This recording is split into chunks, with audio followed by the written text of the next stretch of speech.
Bonjour, aujourd'hui nous allons parler du traitement sélectif au tarissement. Depuis de nombreuses années, les antibiotiques sont utilisés de façon systématique à des fins de guérison ou de prévention au moment du tarissement. Pour ce faire, pour mettre en place un traitement sélectif au tarissement, il est nécessaire d'avoir une démarche de type séquentiel. Dans un premier temps, il faut évaluer la capacité de l'éleveur à suivre la démarche. Ensuite, on va définir quelles sont les vaches saines, les vaches qui n'ont pas d'infection au niveau de la mamelle.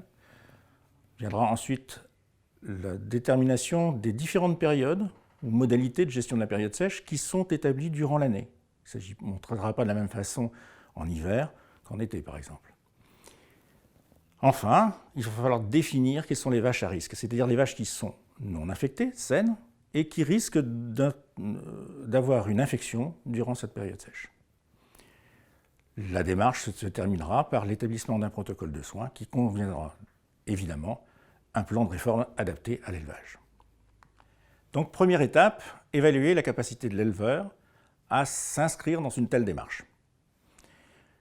Dans un premier temps, il va falloir établir quelles sont les motivations qui permettent à cet éleveur de choisir ce type de traitement. Et éventuellement, lever les freins qui peuvent être observés, et puis s'assurer qu'on aura une bonne observance de la prescription suite à l'établissement de ce protocole de soins. Deuxième partie à évaluer avant de mettre en place le traitement sélectif, c'est le niveau de prévalence des infections au tarissement. Ce niveau de prévalence correspond en fait au nombre de vaches infectées que l'on va retrouver au moment de les tarir. Quand ce nombre devient trop important, il est bien évident qu'on ne peut pas prendre le risque de faire un tarissement sélectif et qu'on sera obligé d'avoir recours au traitement antibiotique systématique. Troisième chose, c'est l'aptitude de la conduite d'élevage. En effet, dans certains élevages, on a un nombre de comptages cellulaires qui est réduit dans l'année par souci d'économie. Donc on risque d'avoir en fait un écart trop important entre le dernier comptage cellulaire effectué sur l'animal et le moment du tarissement. Et donc, on risque d'avoir des dérives, ou du moins, il existera une incertitude sur l'état sanitaire de l'animal au moment du tarissement. Autre chose qui concerne la conduite de l'élevage, c'est la possibilité de tri des animaux. Si cette possibilité ou cette identification des animaux n'est pas rigoureuse, on ne pourra pas travailler de façon certaine. Définir les vaches saines, comment faire? Eh bien, on va utiliser pour cela le dernier comptage cellulaire. Ce dernier comptage cellulaire reflète l'état sanitaire de la mamelle au moment du tarissement. On va également regarder s'il existait des épisodes cliniques dans les 3 derniers mois qui ont précédé ce tarissement. Quand le dernier comptage cellulaire est inférieur à un certain niveau et qu'il n'y a pas eu d'épisode clinique dans les 3 derniers mois, on peut considérer que notre animal est sain. On pourra donc, sur cet animal, s'épargner l'utilisation des antibiotiques puisqu'il n'y a pas d'infection à éliminer. Déterminer les périodes maintenant. Quelles sont les périodes qui influencent la gestion réelle du tarissement? Eh bien, les deux grandes périodes sont la période hivernale où les animaux sont confinés à l'intérieur et puis la deuxième période qui est la période estivale où en général les vaches taries vont à l'extérieur, dans les pâtures. Il est bien évident que dans ces deux périodes, la gestion réelle de ce tarissement va être totalement différente.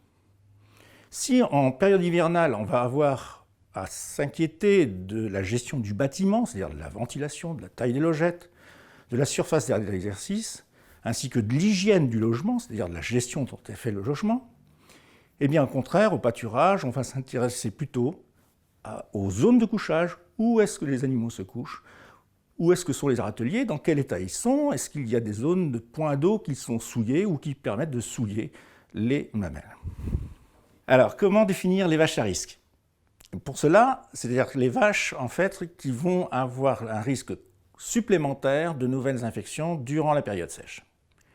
Pour ça, on va s'appuyer sur des critères individuels de risque. Ces critères individuels de risque sont le rang de lactation. Quand la vache dépasse le 3e rang, on a plus de risques de nouvelles infections en période sèche que quand elle est en 1re ou 2e lactation. Quand on a une conformation de la mamelle ou des trayons qui est insatisfaisante, une mamelle qui descend sous les jarrets, des trayons trop courts, Quand on a des pertes de lait au moment du tarissement, quand on a une production laitière qui est importante au moment du tarissement, on a des risques supplémentaires de nouvelles infections. De ce fait, cet animal devra être protégé de façon particulière. Comment établir maintenant le protocole de soins? Dans un premier temps, nous allons déterminer le type de germe responsable des infections présentes au moment du tarissement. Pour pouvoir choisir un antibiotique adapté à la situation de l'élevage, il convient nécessairement de connaître avec une certaine certitude le type de germe qui colonise les mamelles à cette période-là. Pour cela, on va pouvoir utiliser une analyse épidémiologique, regarder ce qui se passe durant la lactation précédente. Cette analyse épidémiologique va nous permettre de voir quels sont le type de modèle qui est rencontré dans cet élevage. Est-ce que c'est un modèle contagieux? Est-ce que c'est un modèle environnemental? Et on va essayer de déterminer quel est le sous-modèle. C'est-à-dire qu'est-ce qu'on a plutôt affaire à des staphylocoques, des streptocoques ou des entérobactéries. Cette détermination fine de la situation va permettre de choisir l'antibiotique adapté à la situation de l'élevage. Cette analyse épidémiologique pourra être complétée par une bactériologie sur quelques animaux choisis au moment du tarissement. On en arrive donc à la dernière étape de la création de ce protocole de soins. Le tableau suivant rassemble toutes les situations possibles, tous les traitements envisageables pour chaque animal que l'on va tarir. Si l'on a, prenons un exemple, si on a une vache saine dont le dernier comptage cellulaire est inférieur à 100 000 cellules,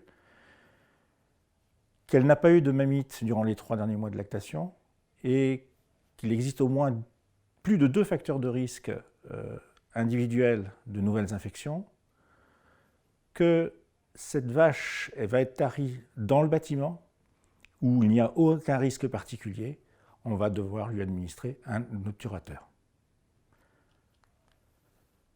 Bien sûr, la rédaction de ce protocole de soins devra être complétée par un plan de réforme. Ce plan de réforme s'appuiera sur un historique individuel, c'est-à-dire est-ce qu'il y a eu de nombreux comptages cellulaires élevés durant la lactation précédente, voire les lactations antérieures. Est-ce que cet animal a présenté de nombreuses fois des mammites cliniques sur un ou plusieurs quartiers, et puis d'autres critères, bien évidemment, critères plus physiologiques ou physiques.